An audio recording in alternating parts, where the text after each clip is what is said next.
Синоќа манифестацијата Средби под јаворите продолжи во Центарот за култура Антон Панов, каде на големата сцена се дружеа детските писатели, но и децата. Се читаа гатанки од Видое Подгорец, но и детски песни на писателите и поетесите кои творат и денес. Во чест на познатиот писател за деца Видое Подгорец се одржа настан посветен на повеќе заборавените детски игри од малото и улиците. На сцената учениците од основните училишта во Струмица, но и населените места ги игра познатите детски игри: Царе Говедаре, Нека бие, Долга магарица, Штркот бира боја, игра и пееа детски песнички. Која игра ќе ја играме денеска? Предложите некоја забавна и игрива. Немојте некоја досадна. Добро, но да бидеме брзи. Ке се стемни дури одлучиме. Ке почнат да не викаат од дома. Нека биде Долга магарица. Девојчиња, дојдете, ние ќе играме Ема Есаса. Познати писатели за деца синоќа на сцената им се представија на најмладата публика присутна во големата сала на Центарот за култура Антон Панов. Деца, на една фотографија што на која Видое Подгорец, јас го сликав на таа фотографија и тој ми напише вака овде. Вика, бил некогаш, веќе не, но срцето пак му пее. Еве и вечерва срцето на Подгорец пее, така е, нели?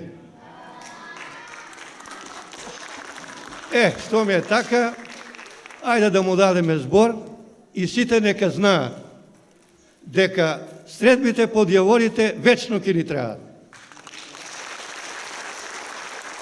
А што се однесува до мене, додека духот на Видое Подгорец низ Беласица и Подгорието шета, мене, деца, не ми треба некоја друга планета.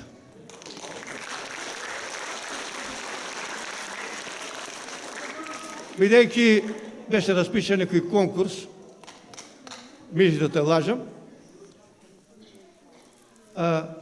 Боже, во моје име било напишено, тука сгрешили, зашто јас, деца, не знам да лажам, дури и кога лажам, кога лажем, ја зборувам вистината. Еве, за да се уверите во тоа, ќе ја кажам една моја песничка, која најмногу му се допаѓаше на мојот учител Видое Подгорец, која се вика Чудниот читател. Вие читате ли книги? Тука си библиотекарите, тука сте и вие читателите. Па јас ќе ви кажам една песничка, ама немој да мислите дека ја лага, нели реков дека јас не знам да лажам и дури и кога лажам ја зборувам вистината. Значи, Чудниот читател. Од изутринава пак на денот на 85-тиот роден ден на Подгорец, ученици од Струмичкиот регион беа во посета на куќата каде е роден, во селото Колешино, а во тамошното основно училиште, кое го носи неговото име, ќе бидат свечено доделени наградите по распишаниот литературен конкурс на слободна тема, на кој пристигнале околу 200 творби од над 120 училишта од државава. Денеска на последниот ден од манифестацијата планирани се заеднички дружења во посета на Колешинскиот водопад и пикник во училиштето.